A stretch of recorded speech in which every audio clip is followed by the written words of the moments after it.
Hey everyone, this is Keri TV. If you haven't seen this channel before, this is all the ins, outs, ups, downs, latest trends, hottest deals for buying, selling, and investing in real estate in Los Angeles. Every week we bring new information and the inside track to get you the best deals and the most for your home and the best investments in Los Angeles. So subscribe below and stay tuned.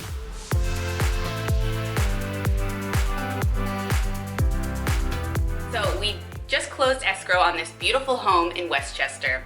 3 bedrooms, 3 bath, just under 1,600 square feet with a rec room in the back. Hello, ADU. Hello, value. For $1.29 million. Very close to Playa del Rey, one of the best locations in Westchester. Now, as you know, I like to tell the tale of these transactions because there's always something to learn.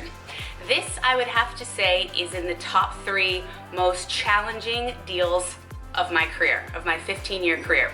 Now, why was it so challenging? What happened here? What's the lesson to be learned? First of all, I actually am going to miss emailing my clients every day about all the issues that happened. We ended up becoming quite close during all this. I wish them well in this next house and adore them, so congratulations. Now, this was very interesting. My sellers had to sell their home before purchasing this home. Now, how do you do that? The timelines can be tight. I've definitely talked about this in several of my videos, all the options for contingent purchasing. So for this case, we had to be pretty particular with our timing. We had to close on their home and then take the funds and close on their next home. So there's no possible way to do any type of purchasing before they sold or to sell and then wait a while. The only way you're able to do this if you work some kind of rent back in, whether that's a few days or a couple weeks. But here's the thing.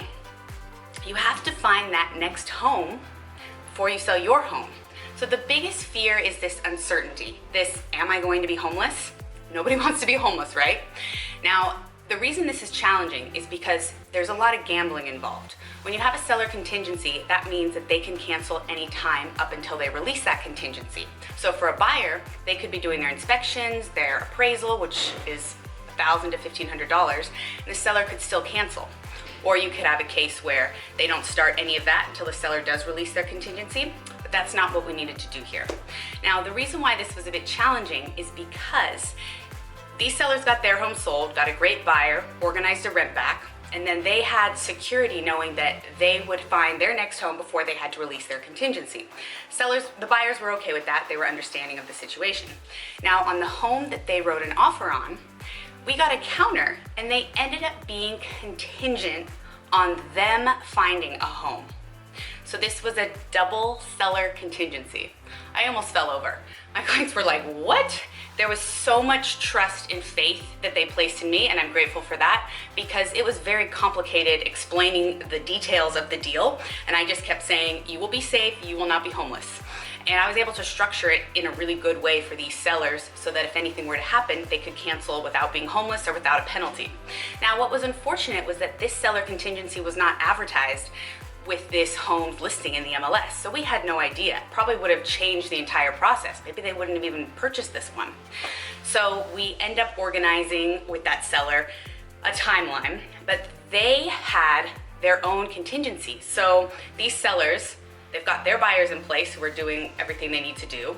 They start their timelines on this house. They do their inspection, they do their appraisal, and then both are waiting for them to release their seller contingency.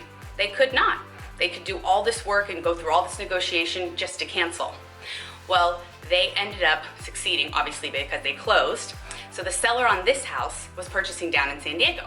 They waited until the buyers did their inspections to start looking. So we're right a few days away from the contingency. They finally open escrow on something in San Diego. Okay, great. They release their seller contingency. Okay, we're home free now, so we think. Then these sellers cancel on that escrow and ask for more time on their rent back because they also had a rent back. So my clients scrambled to change all their moving plans to accommodate them, to try to give them more time. Then a couple days later, these sellers decided they wanted to move up their timeline because they were now paying cash for a property. So after canceling a 30-day escrow, then they had a short cash escrow. They changed the moving date 3 times. They changed the rent back date 4 times. And then they wouldn't commit to anything once they'd verbally agreed. So the lesson here is that Seller contingencies are extremely challenging and intricate. You have to work with somebody who knows how to do them, has done them, and is creative enough to get both deals to work. A double seller contingency is honestly the craziest thing, the craziest deal I've experienced. It takes a lot of trust, a lot of patience, a lot of communication. And I was also on my honeymoon during part of this, so that was interesting, keeping on top of things and also being present to the honeymoon, which was amazing, obviously. So close to the end, we had a couple changes that the seller wouldn't agree to, wouldn't put in writing. So we kind of had a Hail Mary at the end where we just threw the ball and hoped it would go through the net. Trying to do a football analogy, but I don't even watch football. Hoping that we would get a slam dunk, through the ball, slam dunk, crossing our fingers, and it ended up working. It's such an emotional process, especially when you're selling to buy, and the sellers had a lot that they were going through, moving down to San Diego. Of course, everybody is stressed out when they're buying or selling at home, unfortunately, but all these emotions just added up and created so much extra tension, and it was just a lot more difficult than it needed to be because of the other person, the other side. But all the agents worked really well to make it happen, and my clients were the best involved of all the parties. They were so patient, so understanding, and now they're in their dream home. They never thought they could make this happen.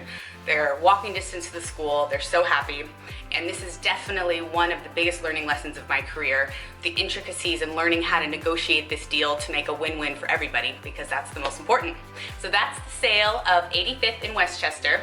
Thank you for watching, and stay tuned for more inside tips next week.